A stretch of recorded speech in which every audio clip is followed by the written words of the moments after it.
Hello everyone, मेरा नाम है रेणु कौशिक। तो गाइस कैसे हैं आप सब? आई होप गाइस आप सब बहुत अच्छे होंगे और आप सभी की प्रिपरेशन बहुत अच्छी चल रही होगी। आज का जो हमारा टॉपिक होने वाला है गाइस, कॉमर्स पेपर 2 की जो सीरीज़ है उसके अंदर हम बात करेंगे आज कैपिटल बजटिंग, जिसके अंदर हम बात करेंगे कौन से टॉपिक की, एनपीवी, जिसको हम बोलते हैं नेट प्रेजेंट वैल्यू।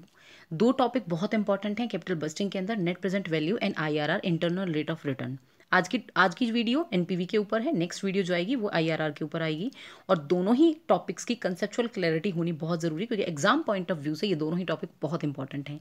चलते हैं आज के टॉपिक पर। सबसे पहले हम बात करेंगे क्या कहता है कैपिटल बजटिंग। देखिए क्या होता है कैपिटल बजटिंग।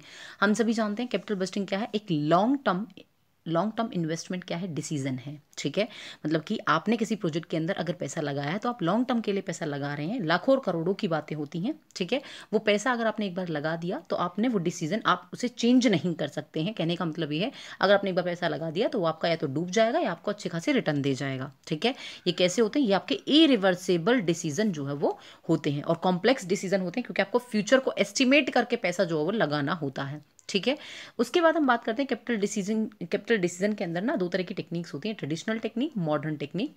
क्या है traditional technique? Payback period method, post payback and accounting rate of return. Modern technique के अंदर एनपीवी, आईआरआर, पीआई।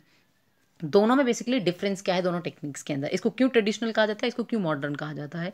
क्योंकि ट्रेडिशनल टेक्निक जो भी है ना आपकी तीनों की तीनों, ये आपकी टाइम वैल्यू ऑफ मनी इसको लेकर के नहीं चलती हैं। टाइम वैल्यू ऑफ मनी का मतलब क्या है? टाइम वैल्यू ऑफ मनी का मतलब है कि मान लीजिए कि मैं किसी प्रोजेक्ट के अंदर इन्वेस्टमेंट कर रही हूँ। ठीक है, वो प्रोजेक्ट के अंदर मुझे कहा जाता है कि आज आपको इस प्रोजेक्ट से मिल रहे हैं 10,000 रुपये।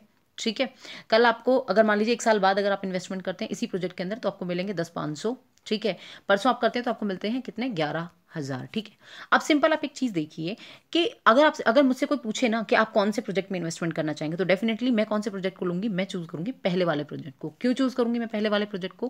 क्योंकि यहाँ पर आपको एक चीज़ बहुत अच्छे से पता है कि हमारा जो फ्यूचर होता है ना वो क्या होता है, वो हमारा अनसर्टेन होता है। ठीक है, कहने का मतलब नहीं पता कल को क्या सिचुएशंस आ जाए। ठीक है, आज मुझे 10,000 मिल रहे हैं, कल को 10,000 भी मुझे ना मिले।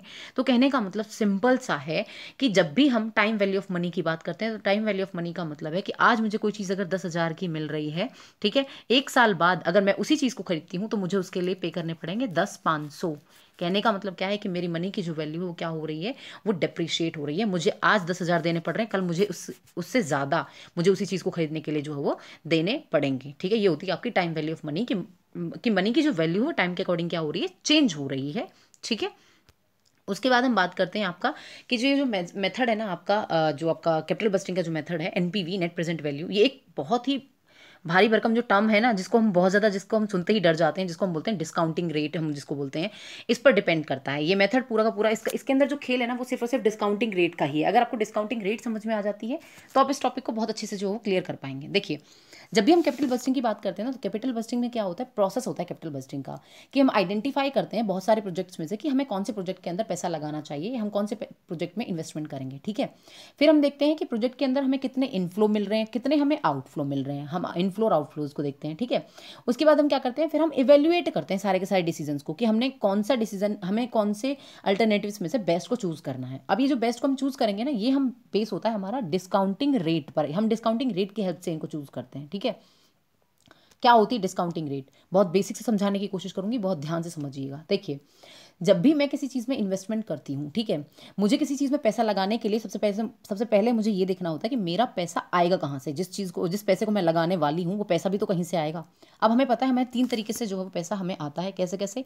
या तो आप डेट से उठा लो, या आप जो है वो इक्विटी से उठा लो, या आप जो है वो प्रेफरेंस से उठा लो। ठीक है, या तो आप डेट से उठा लो, इक्विटी से उठा लो, प्रेफरेंस से उठा लो। अब अगर आप डेट से पैसा उठाएंगे तो आपको बदले में क्या देना पड़ेगा? आपको इंटरेस्ट देना पड़ेगा, वो भी फिक्स रेट से। इक्विटी वालों को आप देना पड़ेगा डिविडेंड, प्रेफरेंस वालों को भी आपको फिक्स रेट से जो है वो डिविडेंड देना पड़ेगा। क्लियर? ठीक है, तो कहने का मतलब क्या है, तीनों की ही जो है वो कॉस्ट आएगी। अब इन तीनों की जो कॉस्ट है ना, इसका जब आप एवरेज करते हो, इन तीनों की कॉस्ट का जब आप एवरेज करते हो तो इसको बोलते हैं आपका weighted average cost of capital. आपने कॉस्ट ऑफ कैपिटल में पढ़ा होगा कि हमारे सोर्सेज बहुत सारे होते हैं, लेकिन हम तीन जो हमारे फंड्स होते हैं, किस तरीके, डेट होता है, इक्विटी होता है, प्रेफरेंस होता है, और इन्हीं की हमें क्या करनी पड़ती है, एक तरीके से कॉस्ट बियर करनी पड़ती है। सिंपल सा मतलब है weighted average cost of capital का, कि जो फंड मैं रेज कर रही हूँ ना, जो भी मैं फंड रेज कर रही हूँ, इस फंड को रेज करने के लिए मुझे कितना खर्चा लग रहा है, वो इनकी क्या है, वो इनकी कॉस्ट है। मतलब मतलब कि मुझे पे भी तो करना पड़ रहा है, डेट वालों को मुझे इंटरेस्ट देना पड़ रहा है, इनको मुझे डिविडेंड देना पड़ रहा है, इनको मुझे फिक्स डिविडेंड देना पड़ रहा है, ठीक है। इनकी एवरेज को हम क्या बोलते हैं, weighted average cost of capital. अब अगर आपकी ये weighted average cost of capital, या मान लीजिए मैं इसको सिंपल से उसमें समझाती हूँ, मान लीजिए ये weighted average cost of capital आती है आपकी कितनी, 10%, ठीक है। आपने कहीं पैसा रेज किया, ठीक है, और आपने जो है ये weighted average cost of capital आई आपकी 10%। अब आपको जो रिटर्न मिल रहे हैं ना वो मिल रहे हैं आपको 8%। तो क्या आप ऐसे किसी प्रोजेक्ट के अंदर इन्वेस्टमेंट करेंगे? जी नहीं, क्योंकि आपने खर्चा तो कर रहे हो आप 10%, मिल रहा है आपको रिटर्न 8%। तो ऐसे किसी भी प्रोजेक्ट के अंदर आप इन्वेस्टमेंट नहीं करेंगे डेफिनेटली, ठीक है। आप क्या चाहेंगे, आप ये चाहते हैं, आप एक्सपेक्ट करेंगे, कोई भी इन्वेस्टर एक्सपेक्ट करता है कि कम से कम भाई मैं अगर फंड रेज कर रहा हूँ और मुझे अगर इन्वेस्टमेंट करनी है तो मुझे इतना तो मिले ही मिले जितना मैं खर्चा कर रहा हूँ, ठीक है ना। तो इसी को क्या बोलते हैं, इसी को बोलते हैं weighted average cost of capital, ठीक है। और आपकी जो एनपीवी है, नेट प्रेजेंट वैल्यू जो निकल करके आती है, वो जो डिस्काउंटिंग रेट जिसको आप बोलते हो, ठीक है, वो इसी पर बेस्ड होती है आपकी weighted average cost of capital पर, ठीक है। तो अगर आपके रिटर्न, मतलब कि अगर आपके रिटर्न ज़्यादा आते हैं आपके weighted average cost of capital से, तो आप प्रोजेक्ट को क्या करते हो, एक्सेप्ट कर लेते हो। अगर आपके रिटर्न कम आते हैं weighted average cost of capital से, तो आप प्रोजेक्ट को क्या कर देते हो, रिजेक्ट कर देते हो। इसके बेस पर आप एक्सेप्ट और रिजेक्ट जो है वो डिसीजन लेकर के चलते हो किसी भी प्रोजेक्ट के लिए, ठीक है। मैं यहाँ पर बात करूंगी आपसे, आपको ये क्लियर हो जाना चाहिए कि क्या weighted average cost of capital है, ठीक है। इसके बाद क्या होता है गाइस कि हमारे ना सारे के सारे हम क्या करते हैं, हम सारे के सारे कैश फ्लोज को लिख लेते हैं कि 1 ईयर का कितना है, 2 ईयर का कितना है, 3 ईयर का कितना है, 4 ईयर का कितना है, ठीक है। इसके बेस पर हम क्या निकाल लेते हैं, इन सभी का कैश फ्लोज निकाल लेते हैं। 1 ईयर में इतना कैश आया, 2 ईयर में इतना गया, 3 में इतना आया, 4 में इतना गया, हम निकाल लेते हैं। उसके बाद ना हमें एक डिस्काउंटिंग फैक्टर निकालना होता है, ठीक है। वो डिस्काउंटिंग फैक्टर, इस डिस्काउंटिंग फैक्टर का मतलब क्या है, डिस्काउंटिंग फैक्टर्स का मतलब है आपके जो कैश फ्लोज आए हैं ना, इन कैश फ्लोज की ना प्रेजेंट वैल्यू निकाली जाती है। और प्रेजेंट वैल्यूज को ही हम क्या बोलते हैं, प्रेजेंट वैल्यू किसके बेस पर निकलती है, वो निकलती है आपकी weighted average cost of capital के बेस पर। उसी को बोलते हैं डिस्काउंटिंग करना।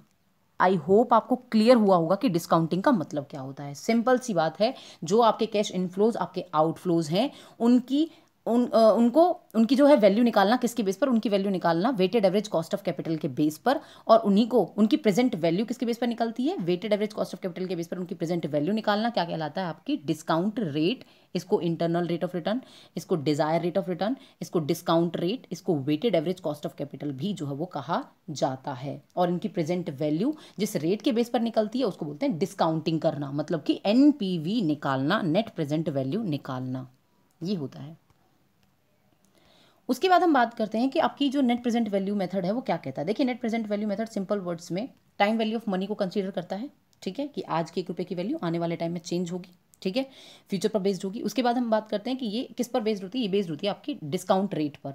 और वो डिस्काउंट रेट आपको क्या करती है, वो डिस्काउंट रेट किस बेस पर निकाली जाती है, आपकी नेट कैश इनफ्लो और आपके आउटफ्लोज के बेस पर। आप जो नेट प्रेजेंट वैल्यू निकालते हैं ना weighted average cost of capital के बेस पर, आप जो इन कैश इनफ्लोज और आउटफ्लोज की प्रेजेंट वैल्यू निकालते हो, इनको बोलते हैं आपका क्या, डिस्काउंटिंग करना, ठीक है। और वो डिस्काउंटिंग किस बेस पर निकलती है, आपकी कॉस्ट ऑफ कैपिटल के बेस पर निकालती है। कहने का मतलब प्रेजेंट वैल्यू निकालना, आपके प्रेजेंट वैल्यू निकालना आपके कैश इनफ्लोज और आपके आउटफ्लोज का। अभी आपको शायद थोड़ा सा कम समझ में आ रहा होगा, लेकिन एक क्वेश्चन से मैं पूरे के पूरे कंसेप्ट की अच्छी खासी क्लियरेशन आपको दे दूंगी। देखिए, यहाँ पर दे रखा है आपका फॉर्मूला, क्या, नेट प्रेजेंट वैल्यू का फॉर्मूला होता है present value of cash inflow minus में present value of cash outflow, ठीक है। अब यहाँ पर ना एक फॉर्मूला और भी दिया हुआ है आपको, क्वेश्चन में ऐसे भी दे सकता है वो कि C1 अपॉन में, ये अपॉन है 1 प्लस में K, ठीक है, और इसकी पावर क्या है N। C1 का मतलब क्या है, कैश फ्लो, जितने भी आपके वेरियस ईयर्स के अंदर कैश फ्लो हो रहे हैं वो। 1 प्लस में K क्या है, आपकी डिस्काउंट रेट जो आपको गिवन होगी, और N क्या है, आपका नंबर ऑफ ईयर्स, ठीक है। अब इसको ना हम डिराइव करेंगे इस फॉर्मूले को, वहां से आपको समझ में आएगा ये कि ये क्या कह रहा है, ठीक है। स्टेप समझिए क्या कहता है। स्टेप्स के अंदर बोल रखा है प्रेजेंट वैल्यू। मैं स्टेप्स आपको बाद में कराती हूँ, पहले आपको क्वेश्चन कराती हूँ ताकि आपको स्टेप्स और भी अच्छे से क्लियर हो जाएंगे कि क्या टेक्स्ट के अंदर क्या बोला गया। देखिए, ध्यान से समझिएगा, मैंने यहाँ पर एक क्वेश्चन डाला हुआ है। देखिए, ये रहा क्वेश्चन, क्या कहता है क्वेश्चन। देखिए, बोला गया है यहाँ पर कि कंप्यूट कीजिए प्रेजेंट वैल्यू एक प्रोजेक्ट की जिसका नेट इन्वेस्टमेंट कितना दे रखा है, आपको 1 लाख दे रखा है, ठीक है। नेट कैश फ्लो ईयर आपको कितना दे रखा है, 1 ईयर के अंदर आपको इनफ्लो मिल रहा है, कितना इनफ्लो मिल रहा है आपको 55,000। सेकेंड ईयर के अंदर मिल रहा है आपको 80,000। थर्ड ईयर के अंदर मिल रहा है 15,000, ठीक है। आपको कॉस्ट ऑफ कैपिटल दे रखी कितनी, 10%। आपसे कहा जा रहा है कि 10% के बेस पर आपको डिस्काउंटिंग फैक्टर भी दिए हुए हैं वैसे तो 0.909, 0.826 एंड 0.751।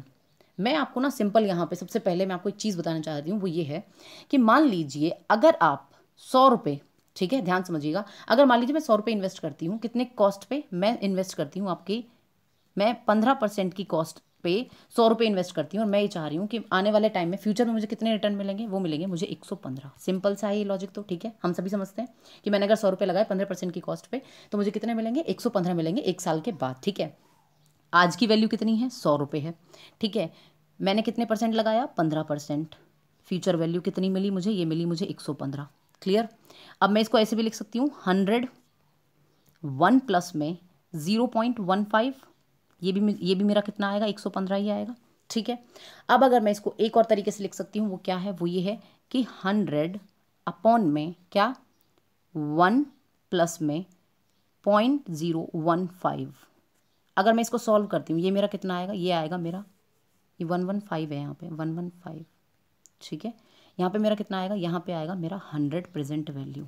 देखिए ये कैसे आया है, मैंने क्या किया था, मैंने सिंपल एक चीज़ की है, वो ये है कि मैंने कहा 115 अपॉन में क्या, 1 प्लस 0.15, मैंने इसको किया कितना, ये आ गया मेरा 100 प्रेजेंट वैल्यू। तो यहाँ से मेरा फॉर्मूला डिराइव होता है, वो क्या डिराइव होता है, देखिए 115 मेरा क्या था, फ्यूचर वैल्यू थी, 1 प्लस 0.15 मेरा क्या है, ये मेरी है कॉस्ट ऑफ कैपिटल, मतलब कि आर है, और यहाँ पर ईयर होता है 1, तो यहाँ पर ईयर आ जाएगा 1, या फिर मैं इसको लिख सकती हूँ n। तो यहाँ पर फॉर्मूला डिराइव हो गया कि क्या है, नेट प्रेजेंट वैल्यू का फॉर्मूला क्या है, फ्यूचर वैल्यू, आप डिस्काउंटिंग फैक्टर कैसे निकालेंगे, फ्यूचर वैल्यू अपॉन में 1 प्लस में r, इसकी पावर कितनी है, इसकी पावर है आपकी n। Clear guys. अब यहाँ से क्वेश्चन को ध्यान से समझने की कोशिश कीजिएगा, क्या कहता है क्वेश्चन, देखिए ठीक है। ये मैंने जो टॉपिक समझाया ना, ये इसलिए समझाया ताकि आपको क्वेश्चन समझ में आए कि क्वेश्चन को किस तरीके से करना है। देखिए क्या कह रहा है, सबसे पहले आपको क्या करना है, सबसे पहले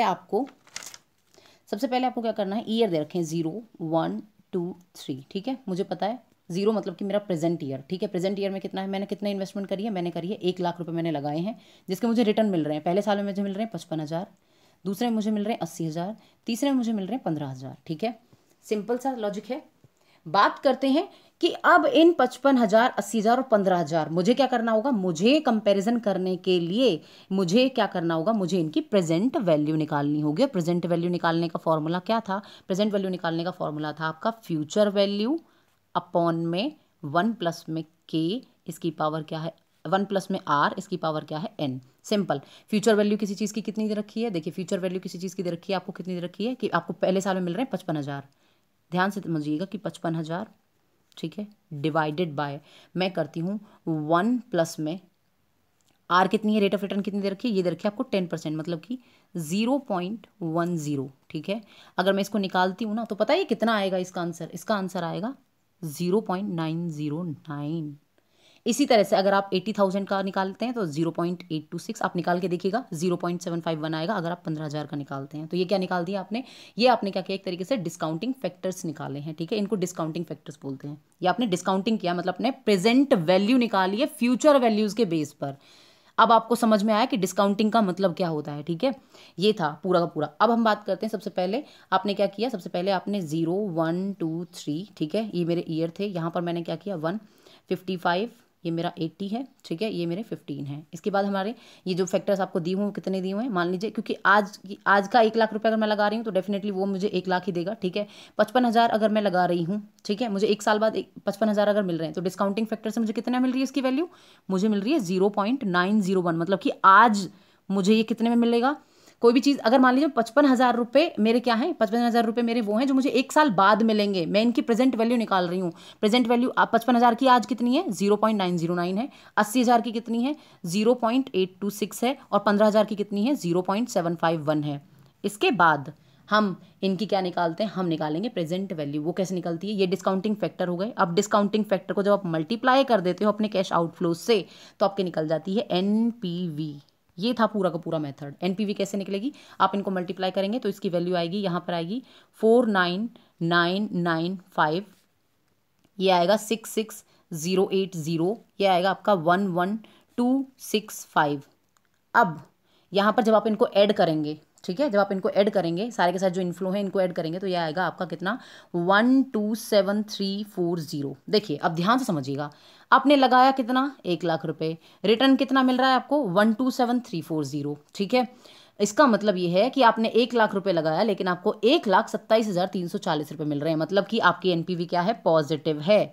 और अगर आपकी एनपीवी पॉजिटिव होती है तो आप क्या करते हो, तो आप प्रोजेक्ट को एक्सेप्ट कर लेते हो। अगर आपकी एनपीवी नेगेटिव होती, मतलब कि अगर आपने लगाए 1,00,000 है और ये आपको 1,00,000 से कम रिटर्न दे रहा होता, तो आप यहाँ क्या करते हैं, रिजेक्ट कर देते इस पूरे के पूरे जो है वो प्रोजेक्ट को। आई होप ये आपको क्लियर हो गया होगा बहुत अच्छे से इस एग्जाम्पल के थ्रू। अब चलते हैं पूरे के पूरे जो मैंने जहाँ से क्वेश्चन पुटअप हुआ था ना, मैं आपको वो दिखाती हूँ कि स्टेप्स क्या थे। देखिए स्टेप्स क्या कहते हैं, स्टेप्स कहते हैं एनपीवी के, कि आप कैसे एनपीवी को कैलकुलेट करते हैं।